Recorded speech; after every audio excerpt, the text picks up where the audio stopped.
जी हाँ, मैं विवाहित हूँ, लेकिन मेरी पत्नी अब जीवित नहीं। ये मेरा अनुमान है। अनुमान मैं इसलिए कह रहा हूं क्योंकि मैंने उसे अपनी आंखों के सामने मरते हुए ही नहीं देखा। जब आपने किसी को अपनी आंखों के सामने मरते हुए ही नहीं देखा, अपने हाथों से दफनाया नहीं, तो आप सिर्फ अनुमान लगा सकते हैं कि वो जीवित है। और सुनकर आप हंसेंगे कि जब तक आपने किसी परिचित को आप अपनी आंखों के सामने मरते हुए नहीं देख लेते, तब तक एक धुंधली सी आशा बनी रहती है कि वो अभी जीवित है। आप दरवाजा खोलकर अंदर जाएंगे और रसोई से दौड़ती हुई तौलिए से हाथ पहुंचकर आपके सामने खड़ी होगी, लेकिन अब ऐसा होता नहीं।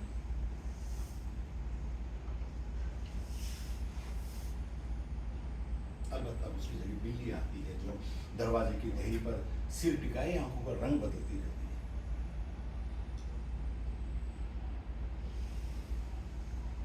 मैंने लोगों से कहते सुना है कि वक्त बहुत कुछ सोख लेता है। आप क्या कहते हैं? मुझे नहीं लगता। मुझे लगता है वक्त सोखता उतना नहीं जितना बुहार देता है अंधेरे कोनों में या कालीन के नीचे, तक बाहर से किसी को दिखाई ना दे सके, लेकिन उसके पंजे हमेशा बाहर बने रहते हैं किसी भी अनजानी घड़ी में आपको दबोचने के लिए।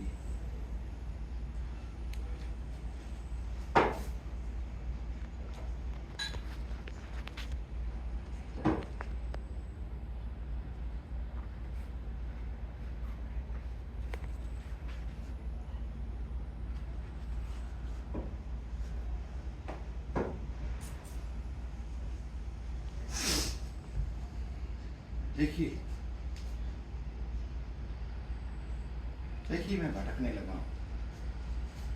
बियर पीने का ये सुख है कि आप रास्ते से भटक जाते हैं और चक्कर लगाने लगते हैं एक ही दायरे के इर्द गिर्द, round and round, round and round, round and round. आप बच्चों का खेल जानते हैं? जब वे एक दायरा बनाकर बैठ जाते हैं, वो एक बच्चा रुना देकर चारों तरफ चक्कर काटता है। आपके देश में भी खेला जाता है।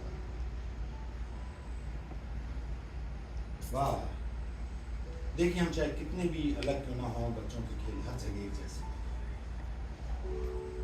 और उन दिनों हमारी यही हालत थी। हमें से कोई नहीं जानता था कि वे कब किसके पीछे अचानक मौत का फंदा छोड़ जाएंगे। हम में से प्रत्येक व्यक्ति डरे हुए बच्चे की तरह बार बार पीछे मुड़कर देखता था, कहीं वो उसके पीछे तो नहीं है, हैं? जी हाँ, उन दिनों यहाँ जर्मन आए थे। आप तो बहुत छोटे रहे होंगे। मेरी उम्र भी कोई बहुत ज्यादा नहीं थी कि, लेकिन लड़ाई के लिए हर स्तब्ध में तैयार रहता था। और एक उम्र होती है जब आदमी एक औसत सुख के दायरे में रहना सीख लेता है। उसके परे देखने की फुर्सत उसके पास नहीं होती, यानी कि तब तक नहीं होती जब तक वो उस दायरे से बाहर निकल के नहीं, आप गलत ना समझे। मैंने अपनी पत्नी को कष्ट भोगते नहीं देखा।